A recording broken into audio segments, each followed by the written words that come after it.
Every team, every topic, everywhere. This is Believe. It wouldn't be the holiday season if there wasn't candy, right? Celebrate the holiday season with the Holiday Crush. They've sprinkled candy with a holiday theme and fun-packed challenges every week for 5 whole weeks, finishing on January 4th. The more challenges you complete, the better your chances of unwrapping delicious rewards. So, are you ready to crush the holidays? Play the Holiday Crush now. Download it from the App Store, Google Play, or Windows Store for free. Terms and conditions apply.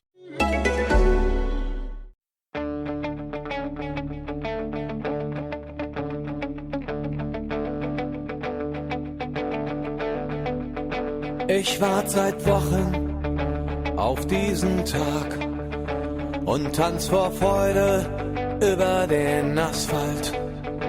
Als wär's ein Rhythmus, als gäb's ein Lied, das mich immer weiter durch die Straßen zieht.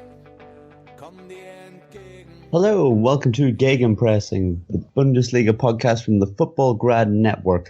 I'm your host, Bryce Dunn. And joining me, as always, is Chris Williams. Chris, how are you this week?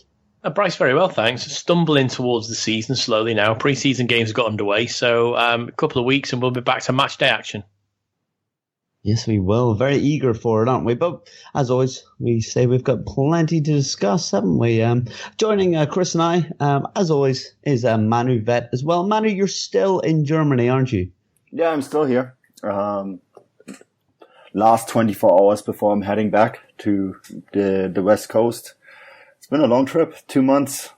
Very exciting. We just chatted off the pod. This trip started when you guys arrived in Germany, and that feels like a lifetime ago. And yeah, I'm still here. Yeah, that's it. So when is it you go back to Canada? I'm going back on Tuesday morning. So yeah, I'm ready to go home, see my wife, see my cat, see my house, sleep in my own bed. It's going to be nice. Yeah, I bet. But anyway, guys, let's jump in because we've got plenty to talk about this week, as I mentioned. After the Confederations Cup, we're now starting to see some of the German players move clubs, and one of them that's moved to the UK is Antonio Rüdiger. Chris, what can you tell us about Rüdiger? You seem to be very impressed when you've seen him play for the national side. But he's moved from Roma to Chelsea, hasn't he? Tell us a little bit about what type of player he is and whether you think he'll be able to fit the Premier League. I think he will fit the Premier League like a hand to a glove. He's an excellent player, really impressed me throughout the Confederations Cup.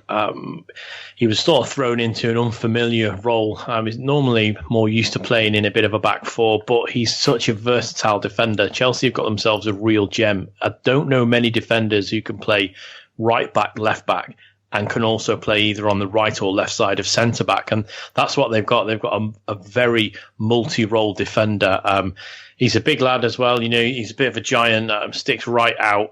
I think he's just going to set the league on fire. I mean, he's just shy of 2 meters, which is incredible. He's 1 meter 91 centimeters, so that's pretty tall. And they're getting a guy who's starting to come towards his prime. He's 24 years old, so by the time he's settled, I think he's going to be a real good purchase for Chelsea. I was really impressed with him in the Confederations Cup because he operated in that 3, which he's not used to. And although he's a big lad and he's very powerful, he's also got this pace to be able to trap back. And we saw that Joachim Low brought him in for certain games to neutralise the pace. I think one of them was against the Mexicans, wasn't it? He wanted to neutralise the Mexican pace, so he stuck with Rüdiger right back on the right-hand side.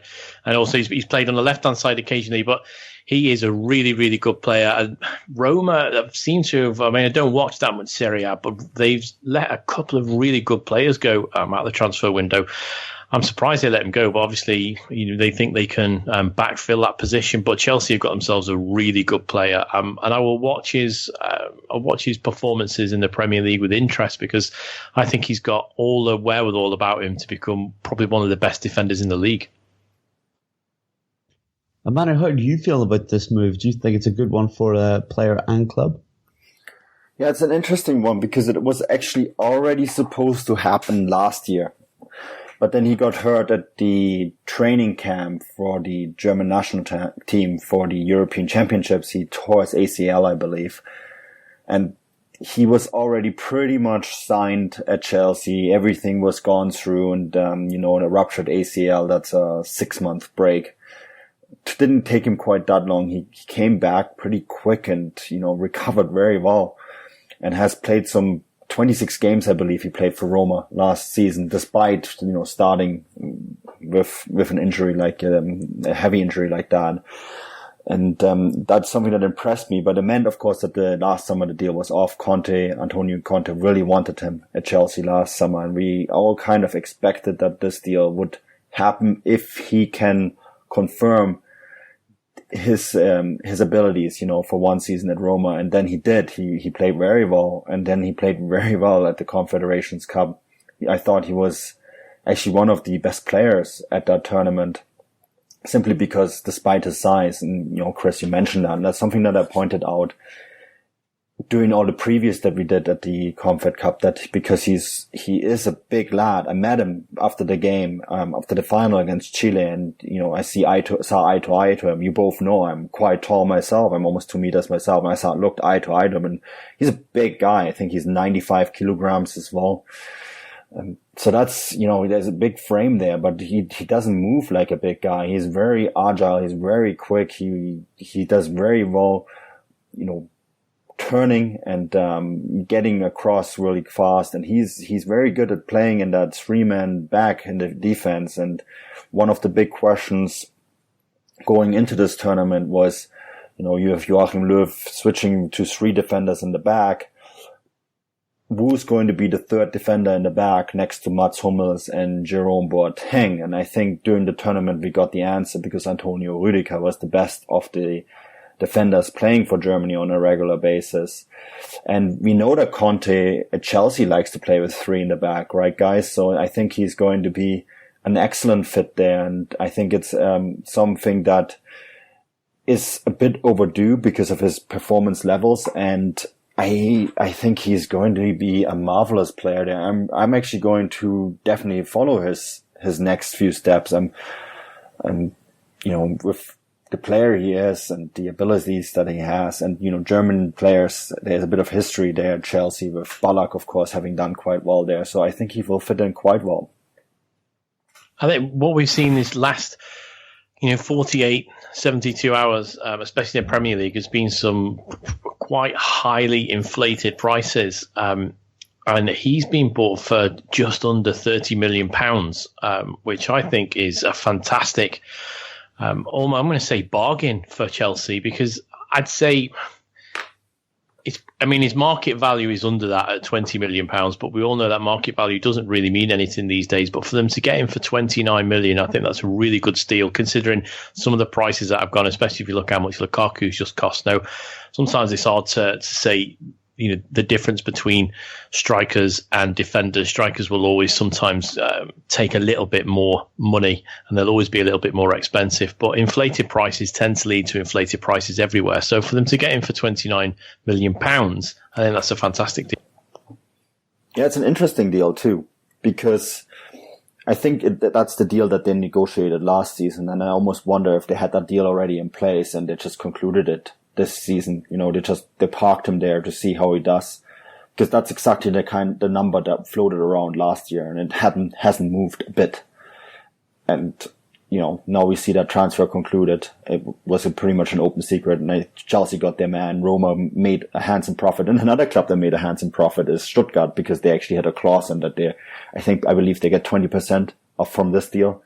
So that's a nice little bonus for Stuttgart there with €6 million. German clubs can do a lot of things with €6 million. So I expect that Stuttgart will really benefit from this quite significantly. And Manu, if you spoke about Rüdiger moving into the back 3 of Chelsea, and that could fit pretty well.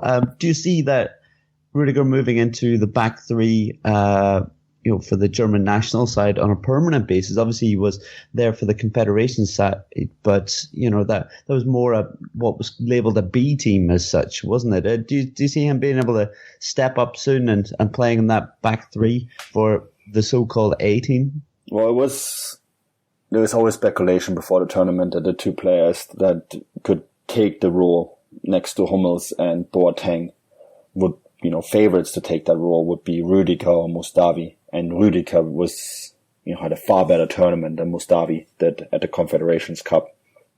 And Löw remembers those things. And now playing at Chelsea in the Champions League, that's going to help him quite a bit too. Mustafi hasn't, I think Mustafi is a very good defender and a very talented defender, but he hasn't really ever blown me away.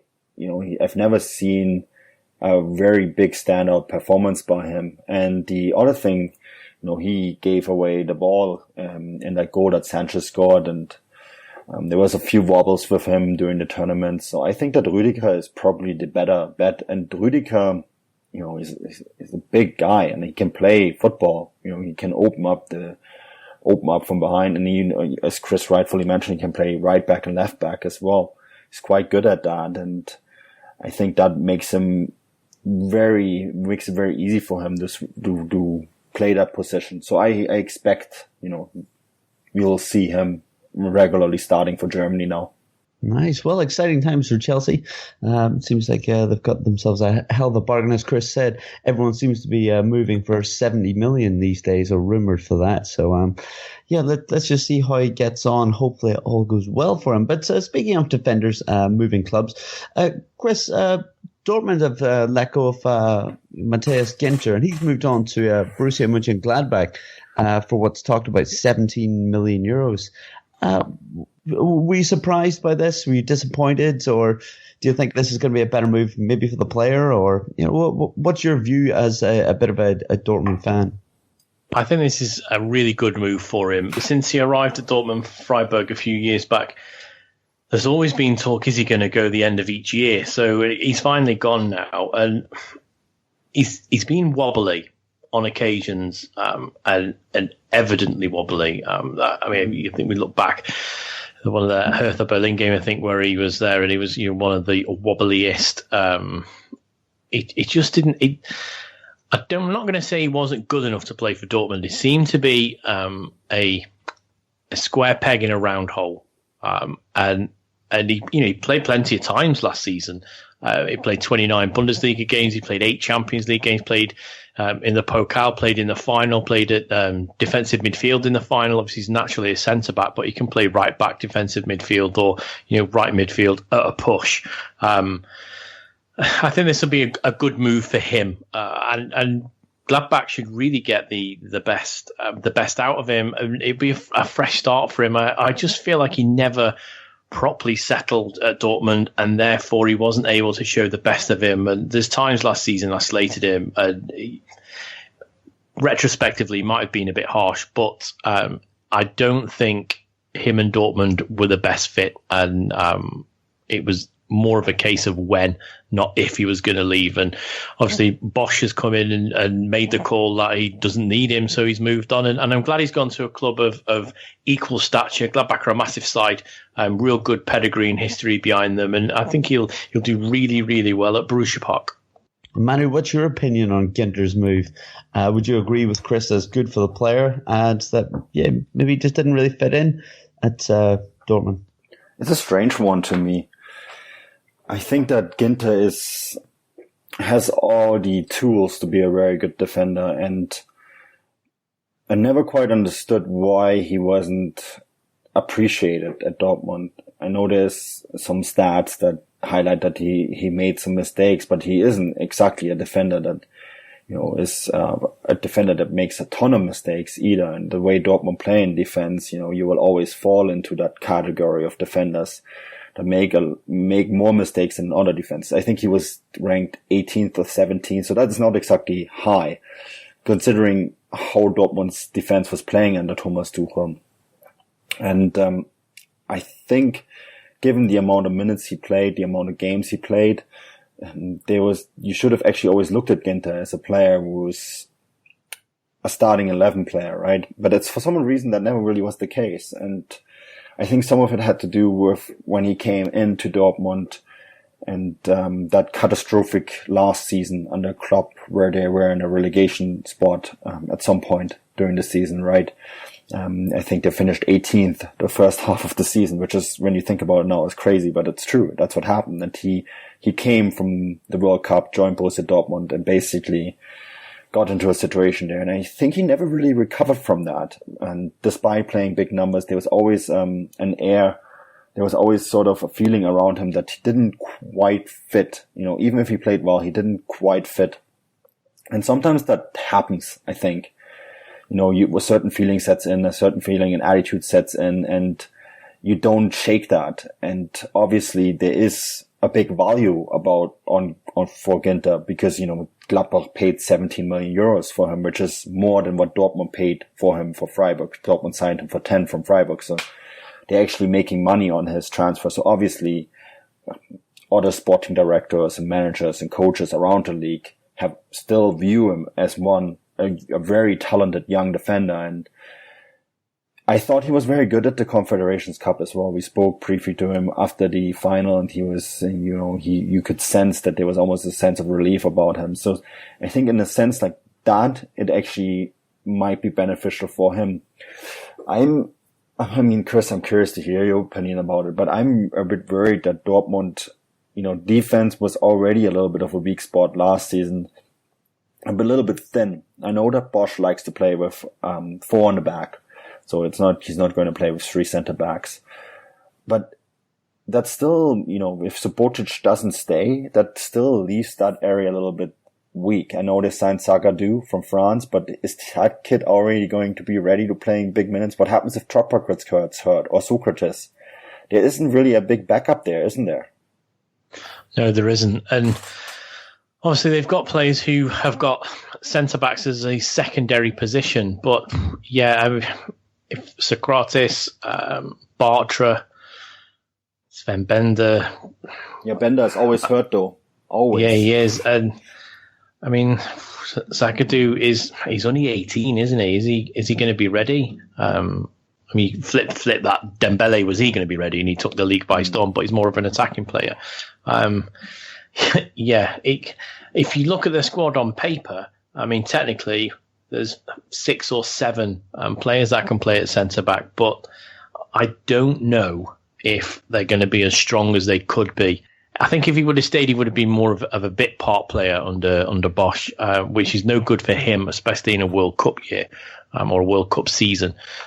So for him, I think the move will be good. For Dortmund, I wouldn't be surprised maybe if they bring someone in, but you've got Toprak, Bartra, Bender, if he stays fit. Zagadou, you've got Piszczek, who can also play at centre back. They may just have a look. And Moreno as well, if he doesn't go, Mikel Moreno, he can play centre back if required. So there's a little bit of cover there, but I'll say it is a little lighter with Ginter gone. But I wouldn't be surprised if they not brought in a like for like, but maybe another development player in that area. Or Bosch might just go, do you know what, I'm happy, and we're just going to play the way that we always play in Ajax, and he's just going to attack from the back, so he doesn't really need any centre backs. Yeah, the thing is, though, can Toprak play that? Toprak is always a bit more defensive-minded defenders, and so is Socrates. They're both workhorses, in a sense. So you need to have someone who can play that, that role that Hummels played for them before he left for Bayern. I guess that would be Marc Bartra, but Bartra is a question mark because he hadn't had exactly the best season last year either. No, he didn't, and we'll see. How he comes back from everything that he went through last season, especially towards the back end of it. When we start off, but I would say they were just about okay in the centre back areas.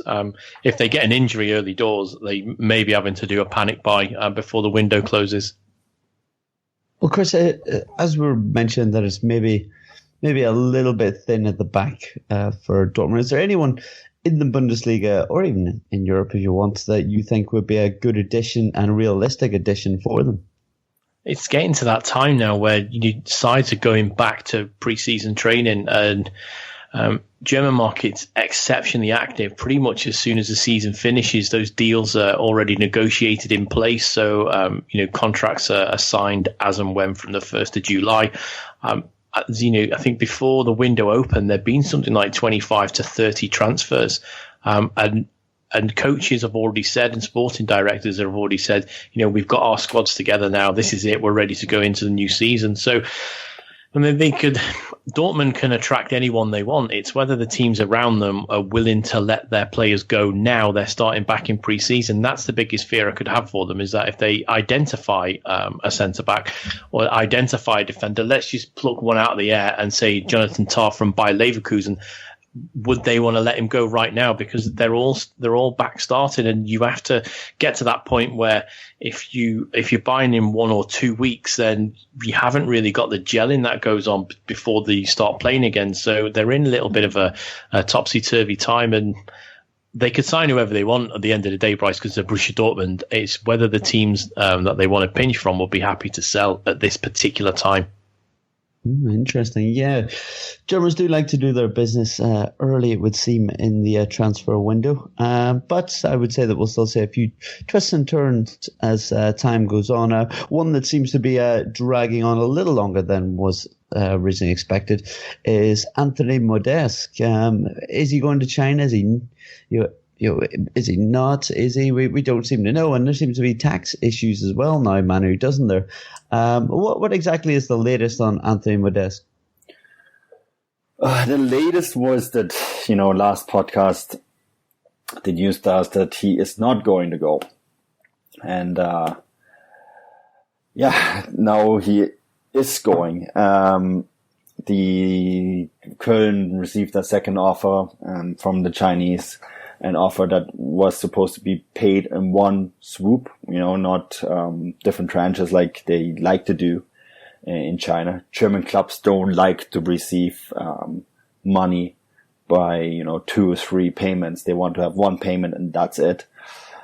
So they came back and they offered to pay it all in one payment. Apparently, the problem with the agents was so solved for the most part. The agents wanted to get some money out of this deal as well, and they wanted Köln to pay for it and not the Chinese. So that problem apparently is solved as well.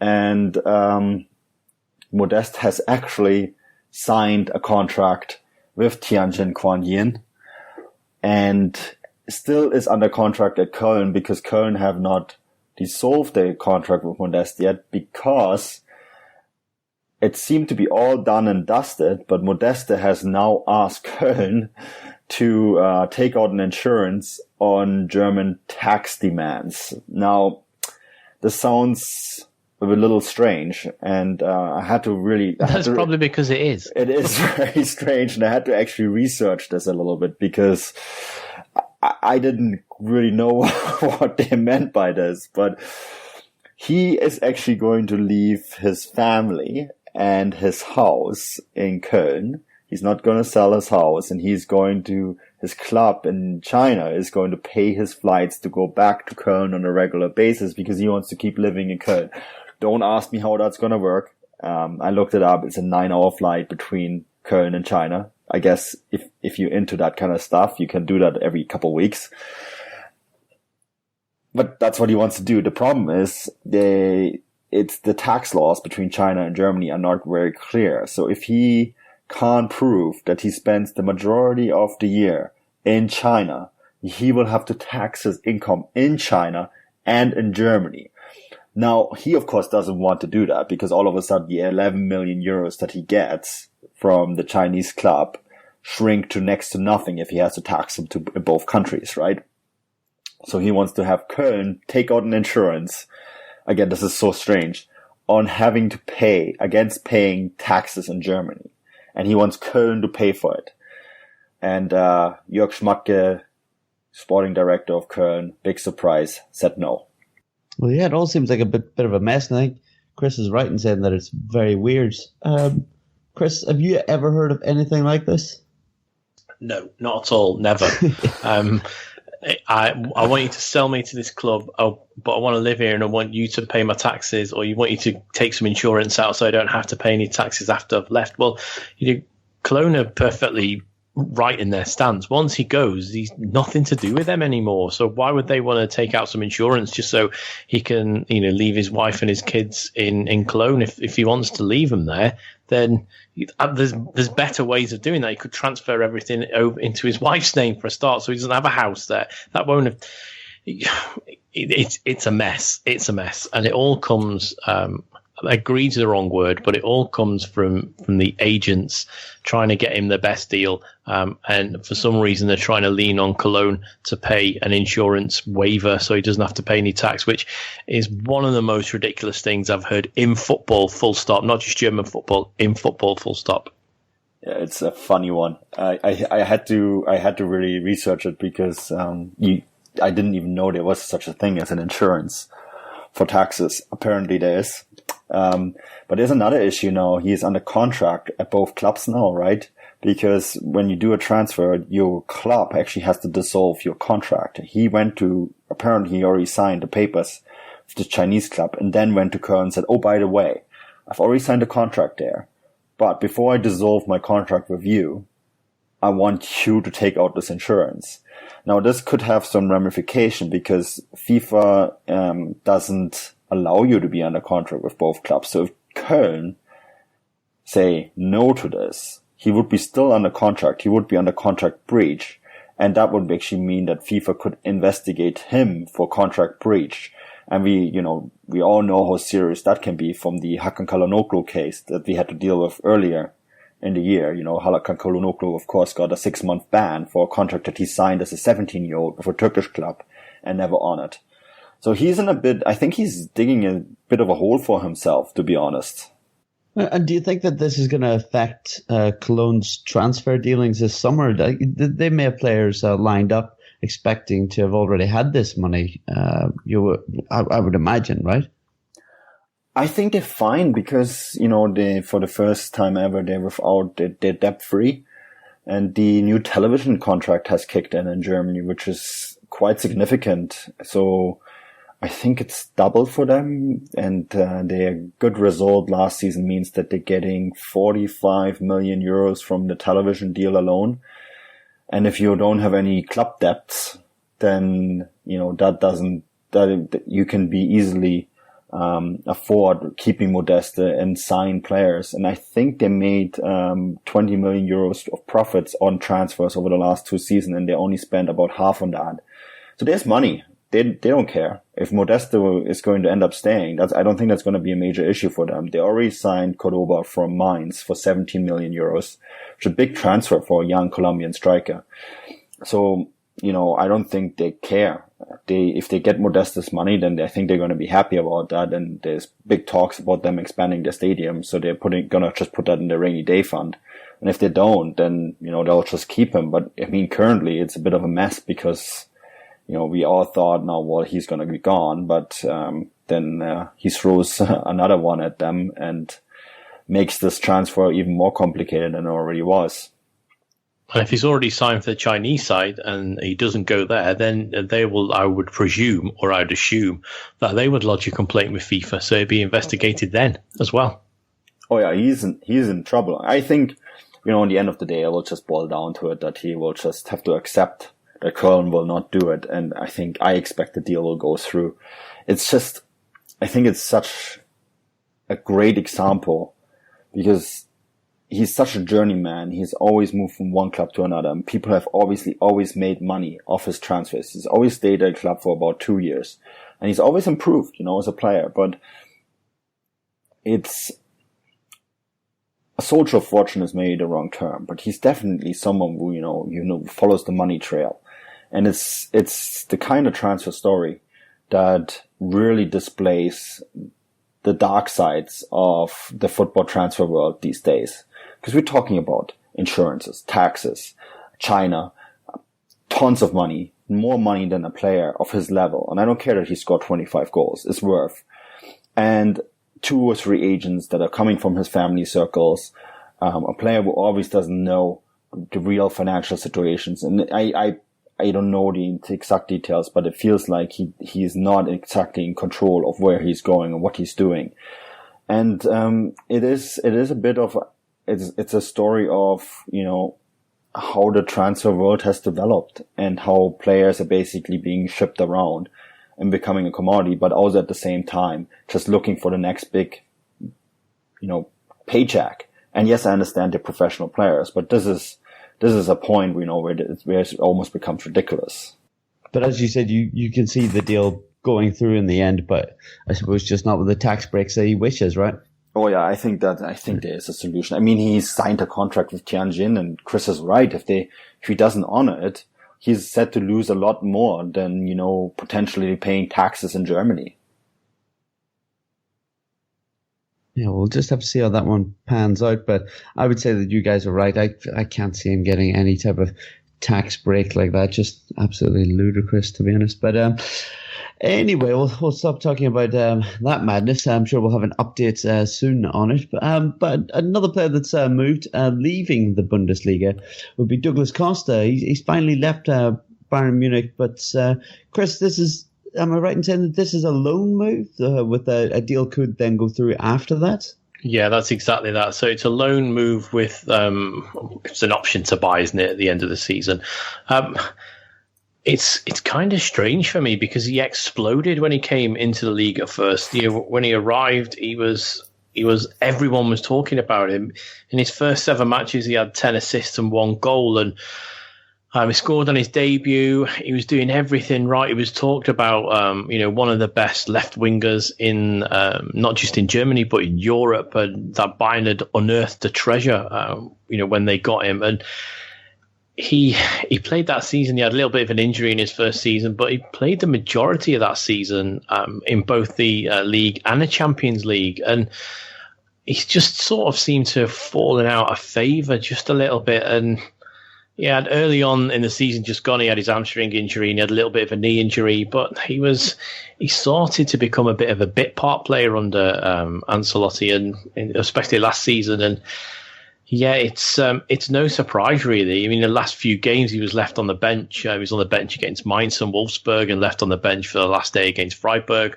So I think probably Bayern have moved on, but yeah, it's just an example of how players can arrive from a different league and just set the Bundesliga on fire and be like, wow, where's this guy come from? He's unbelievable. And then, as time goes on in 6 to 8 months, it's a complete role reversal. And I would have seen him staying for years and years, especially after the first half season when he arrived. You were, this guy's a Bayern Munich player. He's going to go and win trophies. He's probably going to go and help him get on and go and win a Champions League in the future. And it all just seemed to have fallen apart a bit, which for him must be terrible. And also for Bayern, because I think they thought he was going to be one that was staying for a few years as well. I'm certainly sure that they didn't think he'd move on this quickly, Manu, would they?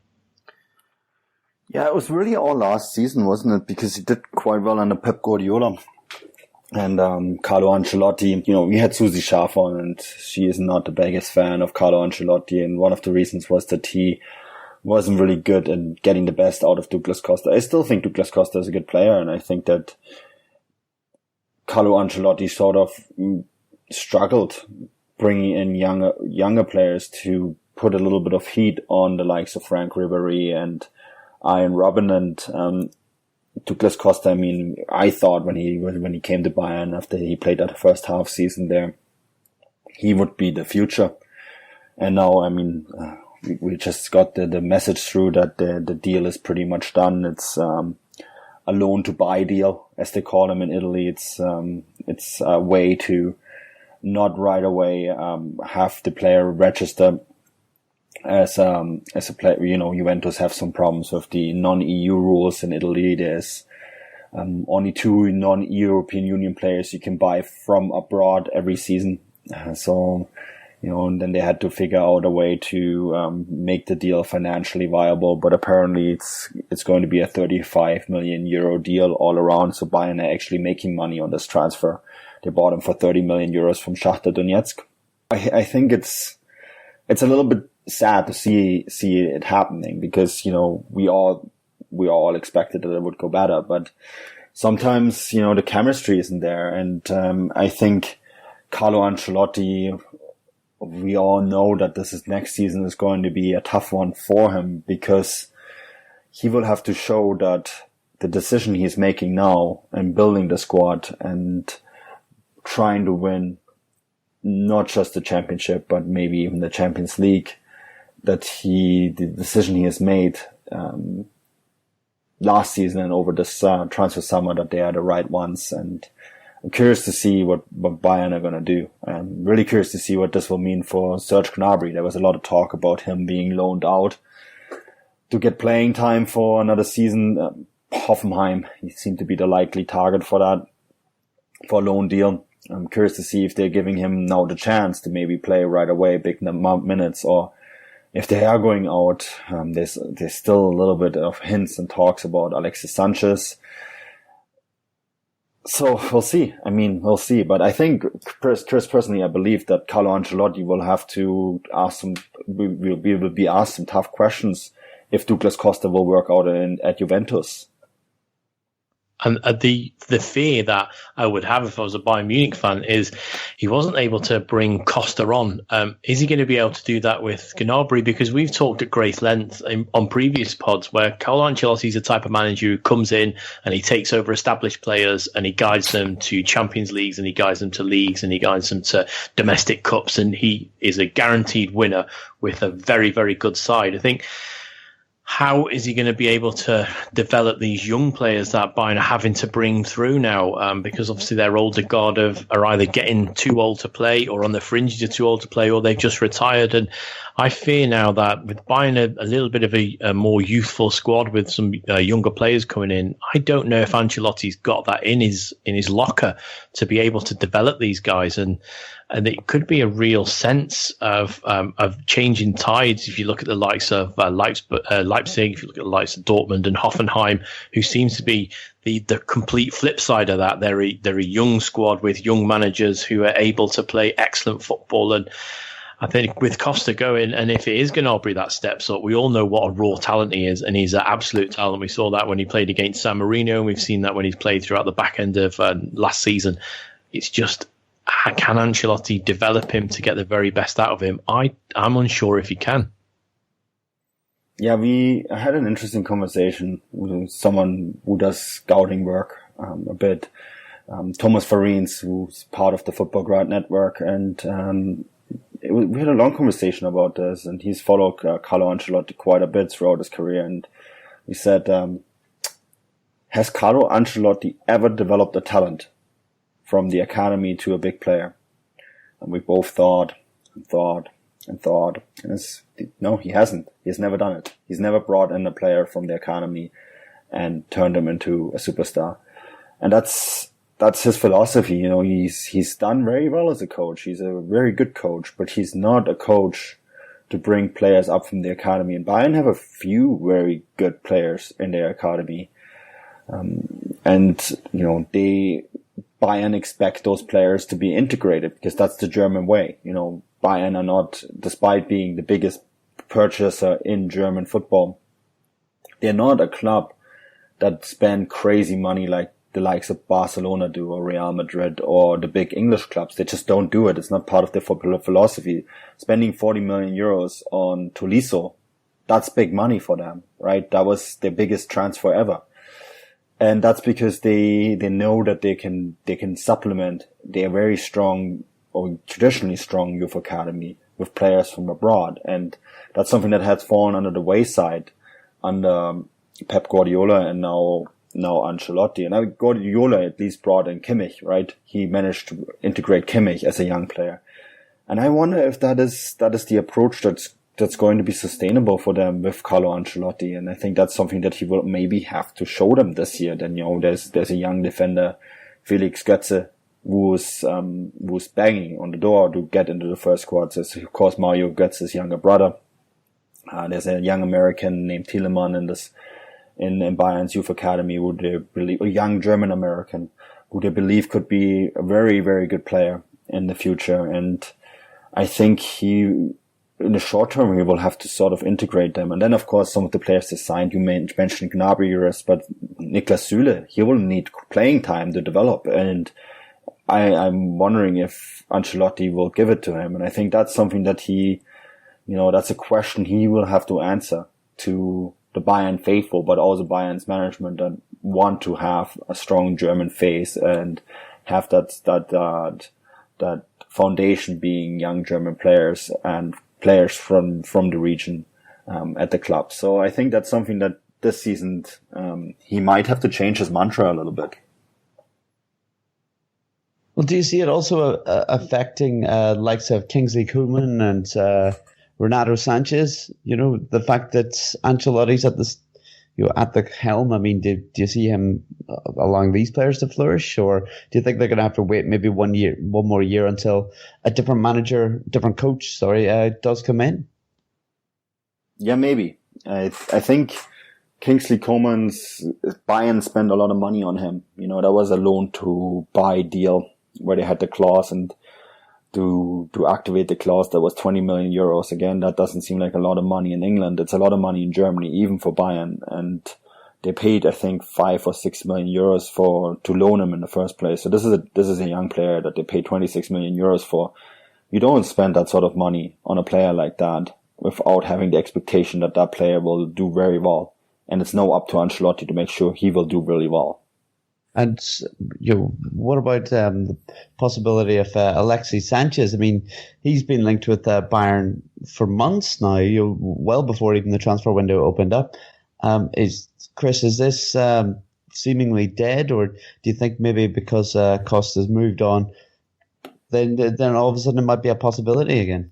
I think this has been flat out said that it's not a deal that's going to happen. And then various members of the Bayern higher management have spoke on it. I can't see this going anywhere else now. I can't see Alexis Sanchez signing for Bayern Munich at all now. Not with the words that have come out of Bayern. They have said the deal's dead. Yeah, 20 million euros he wants per year. Plus Arsenal want 90 million. In transfer. They're not going to pay that. They're not stupid. He's not worth that much money. That's 190 million euros for a 5-year deal. That's crazy money. No player in the world has that much money. And I don't care how much Chelsea or Manchester United just paid for Lukaku, or how much they paid for Pogba, and how much money is floating around. And that's no money. No player in the world is worth that much money. It's not a return of investment. And Bayern are a lot of things, but they're not stupid, and they're not going to go for that. Yeah, and I would say that one of the other clubs that were interested, or rumoured, rumoured to be going for Sanchez as well, was Juventus, and probably with this deal in place as well, even though they haven't bought him, that probably kills his chances as well. So I don't know whether they'll be going anywhere, but we don't care. He doesn't play in the Bundesliga. So we're going to move on. A player that's just extended a deal we've just seen today is Sandro Wagner at Hoffenheim. I mean, he always looks fantastic. He looks like a pirate going up and down the pitch, doesn't he, with that facial hair? But he's had a fantastic season, I think, for them. And Yeah, this is only good news for Hoffenheim. I think he's going to be very useful, provided they get into the Champions League, obviously, via the playoff. But I think he could be a great man to have up top for them in that campaign. Chris, how important do you see Wagner at Hoffenheim? Well, he was very important for them last season, and Nagelsmann said himself that he had new components when he came into the team, and he added new components to the game, was the exact words he said. He's a busy guy, and I believe he's a very big character in the dressing room, and he's been underlined by the fact that he signed this improved deal, and they need his sort of presence if they're going to get through, especially what will be a very tough Champions League qualifying round. And I was a little disappointed by his Confederations Cup. I thought he looked a bit tired and rusty, but once we've talked a little bit earlier about Bayern Munich youth players not being given a chance, and here's another one who didn't really get a shot over at Bayern and was a little bit of a journeyman, made his way through some different type of clubs. He was at Bremen and then Kaiserslautern, and he was at Hertha for a bit, and Darmstadt, and finally got himself to Hoffenheim, and he flew, didn't he, last season? I thought he was very, very good. I mean, at one point he was a self-confessed best striker in Germany. And I think at that exact time, just before the winter break, he was. I think that Werner overtook him towards the back end of the season, and definitely at the Confederations Cup. But for Hoffenheim, it is a good extension for them. He's 29 years old, so he's got that maturity about him. He's an out-and-out centre-forward. He doesn't play anywhere else. And we saw him score some great goals and some all-around poaching goals, important poaching goals as well. So this is a really good signing, a really good re-signing for them, a good contract extension, as I say, especially with the Champions League qualifier on the horizon. Yeah, Manu, how big a player do you see him for a Hoffenheim, and also how high do you rate him amongst the German strikers out there? Obviously, he's rather confident in himself, and would say that he's pretty damn good. Yeah, I think this is good for him. There was some talk that he might go to England, but I think that he wouldn't have had the chance to maybe play Champions League. Of course, Hoffenheim have to go through the playoffs, but I think his chances are much higher playing Champions League with Hoffenheim than going to some mid-table team in England. And that's where he would have probably ended up. But I think he's the kind of striker who's not just important for the goals he scores. It's his frame, right, Chris? He's a really big guy, and so he makes room for players around him. And that's something that Germany doesn't always need. They used him against Australia, and I thought he was quite good in that role without actually scoring a goal. And then, towards the end of the tournament, that kind of skill set just wasn't required anymore. And that's fair enough. I mean, he's for the national team. I think he could actually play a role even at the World Cup next year as a squad player, as a breaker, someone who comes on and creates room for players around him. And that makes him a weapon. And that's how Nagelsmann has used him, oftentimes play up front and make rooms for the likes of Kramaric, especially in the second half of the season where his scoring rate went down because he had to play in a more of a role that required him to work hard and not necessarily be able to, focus on scoring goals. But that's an important role. You need that, especially in this 3-5-2 where you play often with two strikers where one striker is really just the room maker. And I think he's quite good at that. So I think it's great that he's staying in Hoffenheim. That's a good home for him. And I think that Hoffenheim will be better off with him. And I think it will give them a better chance to play Champions League football because he has that bit of experience. But, it's nice. We want to see players like that staying in the Bundesliga. We wanted to be able to talk about them and their antics. And, Chris pointed out, he called himself, what did he say? I'm the best forward in Germany. Yeah, he did. And at that time he was. But yeah, I think his tactics or the way he was told to play is slightly different in the second half of the season because he scored 11 goals in total, but he only scored 2 in the second half of the season. He had a really good first half. I think he was still important though in the second half of the season, just in a different way, right? I mean, there was a couple games, I believe it was the game against Bayern even, where he worked very hard. But, he wasn't important as a scorer. So he makes room for the very fast players that Hoffenheim have playing in that for attacking midfield. So I think, great, good news that he's staying. I like him as a player and as a person. So can't wait for his antics next season. And in his defence, although he did get most of his goals in the first half of the season, in the second half of the season, that's when he got most of his assists. So he wasn't just, in a goal drought. As Manu says, he was helping those around him, and he almost became like a very old-fashioned centre-forward, didn't he? He'd hold the play up just outside the box, and the attacking midfielders would bomb on past him. And if that shows a little bit of versatility to his game as well, which Hoffenheim will need to have in a Champions League this coming season, should he get through the qualifier. Yeah, I think you always know what you're going to get from him. A player that's going to stick up top and just work very hard, and that's good to have at any club, isn't it? Whether your tactics change and then you want to bring someone on to change it up. I mean, it's great to have these type of players, and I think every club needs one, really. We're going to talk about RB Leipzig now, another side that have managed to get into the Champions League. They will not need a qualifier. They've been doing a bit of a wheeling and dealing as well in the transfer market, but they've stuck to their guns in signing young players that they want to develop and wants them to kind of flourish. And on this occasion, they've managed to get themselves a French striker in Jean-Kevin Augustin. I think that's how it's pronounced anyway. Yeah, I mean, we don't really know too much about this guy, do we, Chris? He's played, 10 games in Liga? What do you know about him? Absolutely nothing. I don't watch any French football. But we don't really know much about many Leipzig signings when we get them in, because they've got an exceptional scouting network, and this is how they get players, on the cheap, and they develop them into excellent players. And this guy's going to come in. He's 20, Augustin, and he's just going to be another one of those young French players that the likes of Ralf Rangnick spots, goes in, gives them to Hasenhüttl, and he will develop them into, the next level. And that's what Leipzig's, I say, their unique selling point is. They get players from different leagues, sometimes leagues below on the continent, although he's come from PSG for this particular instance, and they mold them into this attacking shape and quick transition shape. And you can't knock them on their recruitment. It's been phenomenal, I would say, at times.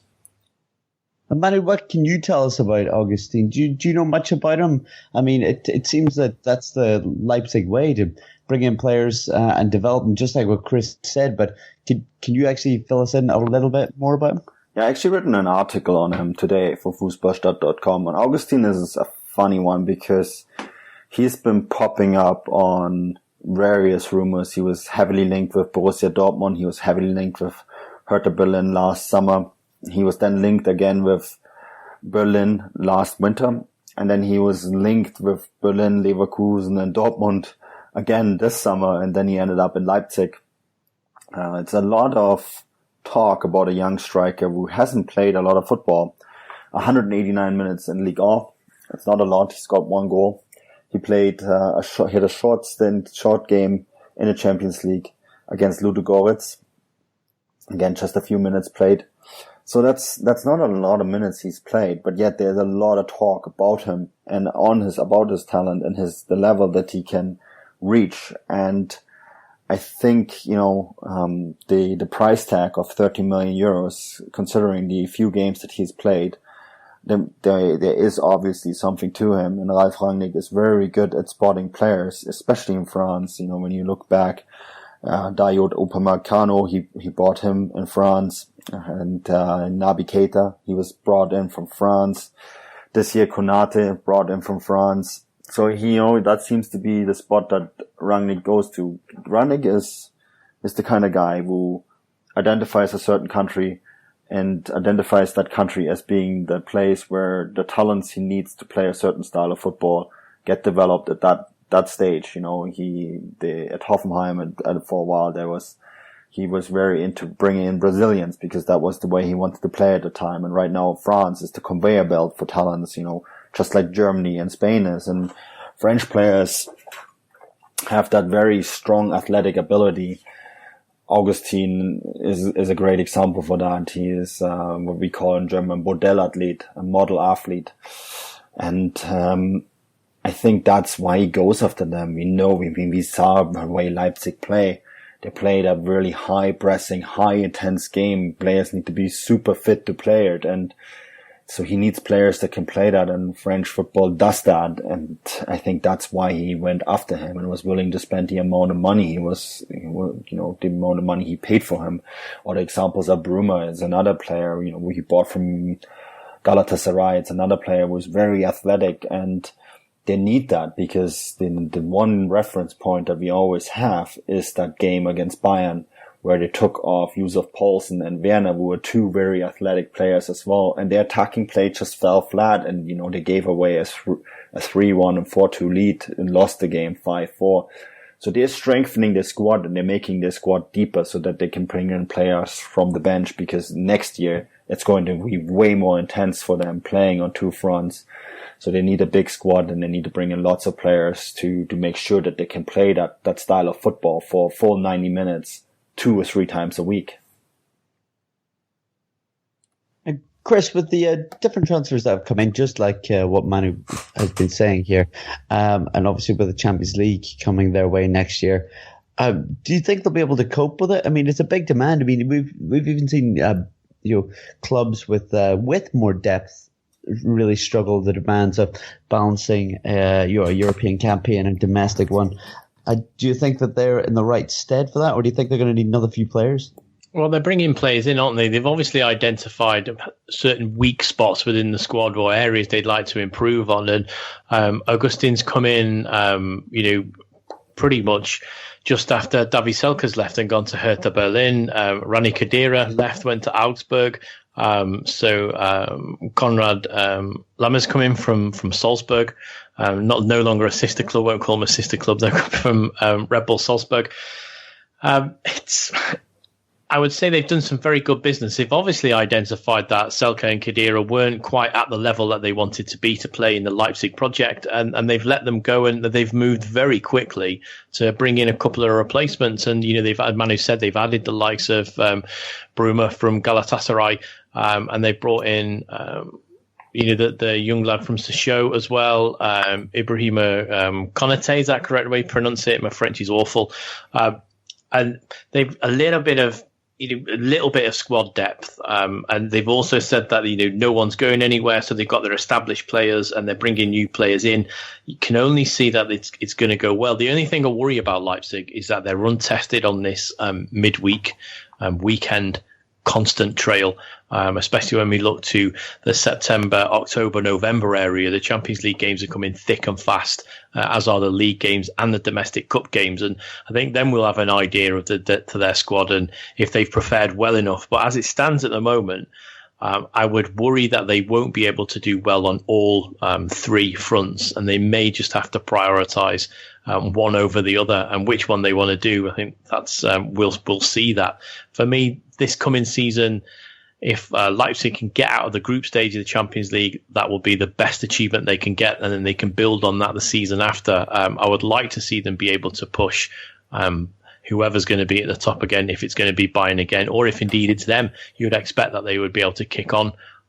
It's going to be a very interesting season because, as I say, Leipzig were just fighting on one front in essence last season, playing on a Saturday or Sunday or Friday night occasionally, and it's going to be a massive test for them this season. But at the moment, the players they brought in, I think they're going to be okay. That's good. I'm hoping that they will be too, because we know when they're playing as well as they can, they play some fantastic stuff. And I've said many a times that I think there'll be a lot of football fans' second team when it comes to the Champions League, or it'll be the neutrals' choice, because they play some brilliant football a lot of the time, don't they? Manu, if I just put a similar question to you, we're obviously speaking about whether RB Leipzig are going to be able to cope with the players that they've brought in the Champions League next year, whether they're going to be in good stead for. If we look at the other teams going into the Champions League as well, the likes of Dortmund and Hoffenheim, do you think they've added enough to maybe have a strong enough side to balance, a potential domestic title campaign or challenge as well? We'll obviously not talk about Bayern because we know that they've got plenty of depth and they're going to be okay, I'd imagine. Yeah, I mean, the big question mark is Dortmund and Aubameyang, so we'll have to kind of hold off and see what happens there. Hoffenheim, I think they still have to do a little bit of work. I think they need to maybe bolster their backline a little bit, and maybe their midfield as well, because they lost Rudi. So I think there's still some work to be done. German teams are usually done quite early in the business, and then they identify holes in the training, in the training camps and fill those. So. But I think, Dortmund, obviously, I think they're ready. The big question mark is Aubameyang, but, it looks like, unless there's some crazy offer coming in, he will actually stay. And then, the Hoffenheim and Leipzig have done some good business, and I don't think Leipzig are done yet. I think they'll probably bring in another player or two. But, it's July 9th. I reckon in a few weeks, most German teams will have wrapped up their transfer business. Yeah, and then we'll be looking forward to the Bundesliga returning. Definitely having a look at those fixtures and trying to organise when we can all get back out there to do some live pods again. We'll definitely have something coming up for you guys as well, and organised as soon as possible, I'd imagine. But that more or less does it for tonight. So we've covered quite a lot, haven't we? But no doubt we'll be back next week with plenty more to talk about as well. We're going to do a quick plug. Manu, what have you got going on this week that you would like to promote? Or where can people find you online? Yeah, people can follow me at Manuel Veth on Twitter. Tweet about German football mostly here and there, complain about transfers. So there's that. If you're into that, go give me a follow. And then, of course, everything that we do here is at Footballgrad Live. And we're slowly but surely rolling up our transfer businesses and covering stories from Russia and the podcast, Footballgrad podcast is back up and running on a regular basis. And Golazzo, there's a very good Golazzo podcast out that I missed, but Bryce, you did a magnificent job. It's a very good podcast, so I urge people to listen to it. Very kind words. Thank you. On the Golazzo podcast, if you're into football Mexican style, make sure to check that out. We've got a podcast coming each week, and the Liga MX campaign will be back in just 2 weeks' time. Very exciting. We actually had 2 new guests on this week that are going to make regular occurrences. So, yeah, check it out. Very knowledgeable fellas. Chris, what have you got to plug or what have you got going on this week coming? Well, I'm just waiting for the Bundesliga to officially release the kickoff times for the first couple of match days, and then I can put the finishing touches to a bit of a first half of the season look to not games of the week, but games that could be telling in the first part of the season. So I'm awaiting those dates, probably more so I can book my flights and put my accreditation in for the certain match days that are coming up. And then I'm just going to be a little bit more reactive, looking at some transfer stories if and when they crop up. And then, yeah, I'm also the host of the Anfield Index Runner Pod. So if you're a Liverpool fan, check that out. And if you want to follow me on Twitter, you can at Chris78Williams. And Chris, when will your podcast be out? It'll be out probably the same day as this, so tomorrow, Monday. Magic. Definitely check that out, everyone. Yeah, that more or less does it for this week. I've been your host, Bryce Dunn. You can find me on Twitter at Bryce Dunn11.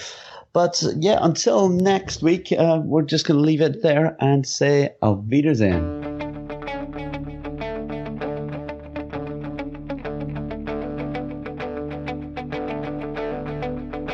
Ich warte seit Wochen auf diesen Tag und tanz vor Freude über den Asphalt. Als wär's ein Rhythmus, als gäb's ein Lied, das mich immer weiter durch die Straßen zieht. Komm dir entgegen, dich abzuholen.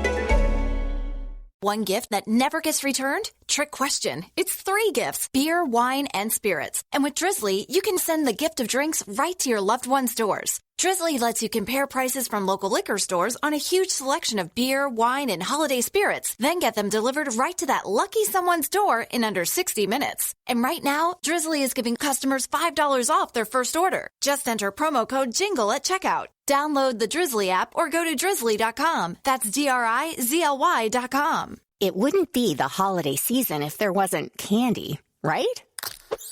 Celebrate the holiday season with the Holiday Crush. They've sprinkled candy with a holiday theme and fun-packed challenges every week for 5 whole weeks, finishing on January 4th. The more challenges you complete, the better your chances of unwrapping delicious rewards. So, are you ready to crush the holidays? Play the Holiday Crush now. Download it from the App Store, Google Play, or Windows Store for free. Terms and conditions apply.